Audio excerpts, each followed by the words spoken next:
took my twist out last night. I think I'm gonna rock the fro this week, so it's gonna look a lot better when I get a haircut. I'm gonna look decent for the game. So, not the twist boys no more right now, so we're rocking the afro this week. Chris, this Oregon team lost, I think, 4 of its top 6 receivers from last year. How much of a challenge is it trying to prepare when it looks like they're going to have a lot of different guys compared to last year? Well, I had the opportunity to watch the spring game, and it looks like they still have a pretty explosive offense with a very good quarterback. You know, they got a good game plan, so offensive coordinator does a good job of getting guys open.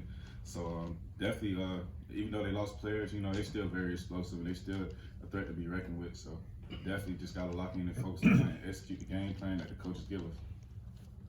You guys have gone against Bo Nix a few times now when he was at Auburn. Mm-hmm. Looking back to those games, what were the challenges like in preparing to try to stop a quarterback like Bo? He's very athletic, and he can improvise a lot. He makes big plays for his offense. You know, I think when he was at Auburn, they were averaging some upwards of like 30 points a game while he was playing and stuff like that. So he's definitely a gamer. And like I said, he's a very familiar opponent.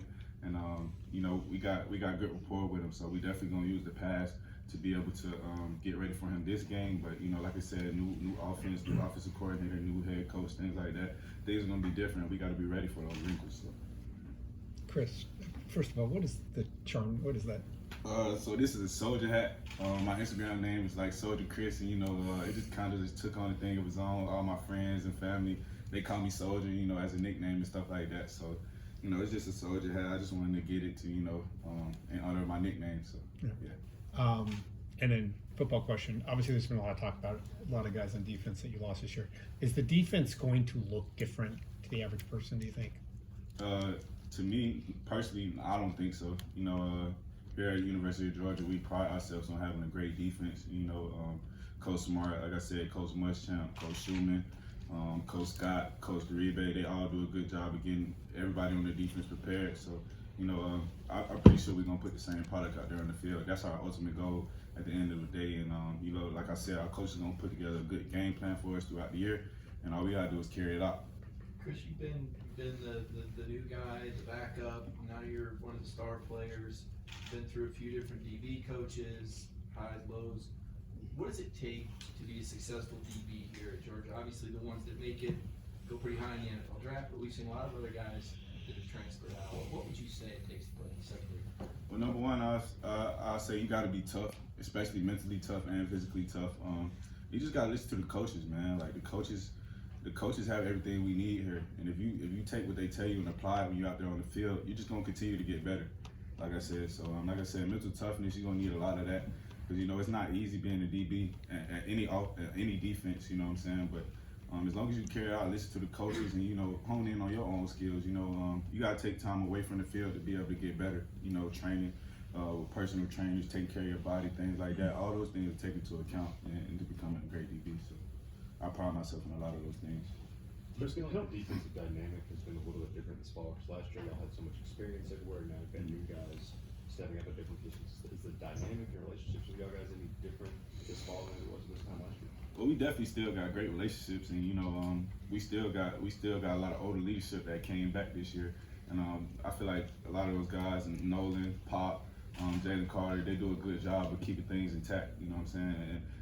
And we want to be leaned on. You know, that's our goal. We want to be leaned on. You know, we do have a lot of young guys, but you know, they look to us to help them out, and we continue to do that day in and day out. Like I said, I can't express how good our coaches are. We got great coaches, and they do a good job with us every day. You know, we come in, and like you said, we go to the doctor. You know, and we always try to fix anything we have going on wrong here, and that's how it's been ever since I got here. You know, and you know that ain't gonna change as long as Coach Martin and the rest of the coach staff is here. We're gonna continue to try to get better every day. Tell us about some of the other safeties like Malachi Starks and Dan and Daniel, guys like that. Yeah. Well, first of all, those guys, all three of those guys, really the whole safety group is very smart, and you know that's what you have to be at playing safety here. You got to know the calls and checks and things like that. A lot of those guys are very athletic. You know, there's a lot of competition in our room. You know, and like I said, we take pride in ourselves and being able to know the defense and helping each other out. You know, working with Coach Muschamp, like I say, one of the best coaches I've ever been around. Very wise, and he pours a lot into us, man, and it helps us out so much. So, Can you talk about them individually? who you want to hear? Tell me about Dan, then about David, then about Malachi. Well, first of all, Daddy Dan, very smart, very intelligent. And he brings a lot of energy. You know, he's always smiling. Like I say, he brings me a lot of joy personally. You know, because you know he just so fun-hearted, great guy off the field. That's one of the main things I noticed. David, very athletic, very super athletic. You know, he could jump out the gym.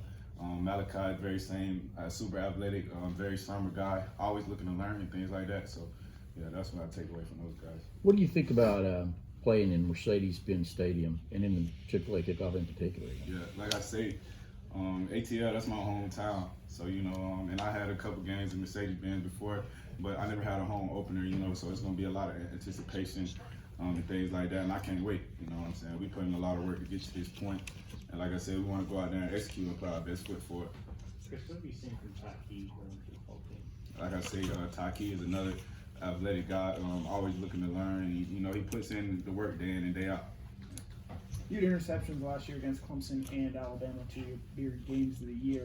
Mm-hmm. What do you think allows you to sort of elevate your game and make a big play like that in those type of games? Well, you know, I want to make a big play every game, and I think that's just how the cards shook out for me. But like I say, I always pride myself in watching film, getting to know the quarterbacks and things like that, their mannerisms, getting to learn the receivers, you know, executing our game plan. That takes a lot into, you know, how I'm able to make plays, understanding where other people are going to be, and I can make my plays off of that. If I know this guy's going to be here, I could play a little bit more of this leverage. You know, if I know I'm not going to have as much help, I could be a little bit tighter, things like that. So, you know, all those things take into account when it comes to making a play. But like I said, I'm trying to make a big play every game. So, yeah. Chris, what is Javon Bullard brings to the next spot and with Smile London, how does he turn the line and stuff after? Devon is one of the toughest football players I've ever seen in my life. You know, and like I said, he brings it day in and day out. You know, he's kind of like me, a little undersized, but like we both play bigger than our size. And you know, like I say, he brings it day in and day out. You know, I love Devon. He's very smart. You know what I'm saying? He understands the defense well too. He understands where people are going to be and how to make certain plays. And you know, he comes to me for a lot, and I come to him for a lot. You know, and we got a great relationship off the field as well as on. So I appreciate Devon so much for being on this team. When it comes to Javon, you talk about how tough he is. Mm-hmm. What have you seen that kind of leads you to say, man, that really stands out? Well, like I said, he takes on blocks very well. You know, he's very physical with receivers and coverage and things like that. So, yeah, that's one of the main things that step out. And you asked me about Smile. Yeah.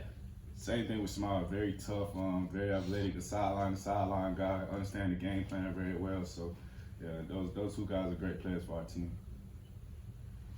Being from Hapeville, are you going to have a lot of family there in Auburn on Saturday? Yeah, I'm definitely gonna have family there for sure. This is definitely my mom, my dad, my sister. Unfortunately, my brother can't be there because he plays at Kansas State right now, so he has a game that day. But I'm definitely looking to have a lot of family and support. You know, even if they're not there, I know they all gonna be tuned in and watching me. You know what I'm saying? So I can't wait, man. I want to go out there and do big things for him, and that's the plan. What's your brother's name, K-State? Go ahead. His name is Tajiri Smith. We call him TJ though, and he plays at Kansas State. He's number 7. So, yeah. What do you think we're going to see out of Kenny McIntosh? You've seen Kenny over the last few years. How is he different from what we've seen at running back in Georgia? Kenny is very, very versatile, very good pass catcher. He's very quick in his feet, and he's very powerful. So, you know, he can catch you off guard. You know, sometimes he'll hit you with a cut, but sometimes he'll drop that shoulder. You know, he can put the pain on you. So, like I said, Kenny is very, very versatile. He brings a lot to our offense, you know what I'm saying? And he's had a great spring and a great fall camp with us. And I can't wait to see what he does when we get out there on the field. What's it like tackling Kendall Belton? Kendall is super big, so it's definitely a challenge, you know what I'm saying? You definitely got to bring it. And like I said, Kendall is definitely, when he dropped that shoulder, you got to be looking for some pain, you know what I'm saying? And he runs with a lot of power, knees very high. You know, he's very hard to bring down. So yeah, he brings that element to the game as to where a lot of power, and he also has a lot of speed as well. So you got to be leery of that. So yeah, all the running backs we got are amazing. You know, they all bring different things to the game, but they're all great in their own way. You know what I'm saying? So, What are we going to see out of Hapeville this year? Sure. Hopefully we see a state championship. You know, we ain't won one since I left, but hopefully we see a state championship. You know, I love the school, I love the program. I want to see them flourish. That's all I care about. You know what I'm saying? So, yeah. Stetson talked about his pregame routine a little bit. What do you like to do to get yourself ready, and what's on your pregame playlist? Well, first of all, you know, I always got either my AirPods or my Beats in before the game, and you know, I like to go out on the field, run a little bit, get a lot of stretches in. I like to catch balls, you know. I try to envision myself making those big plays like me and my boy talked about, you know. So that's all I'm out there envisioning. Game day playlist, a lot of young boy, a lot of little baby. I listen to No Cap a lot. Quando Rondo, Lil Durk.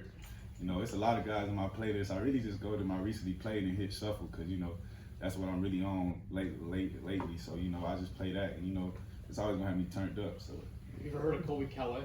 Huh? Have you ever heard of Colby Calais? No, who is that? Put me on. It's a country music singer that or pop that Stetson listens to. Yeah, see, I ain't really into country music.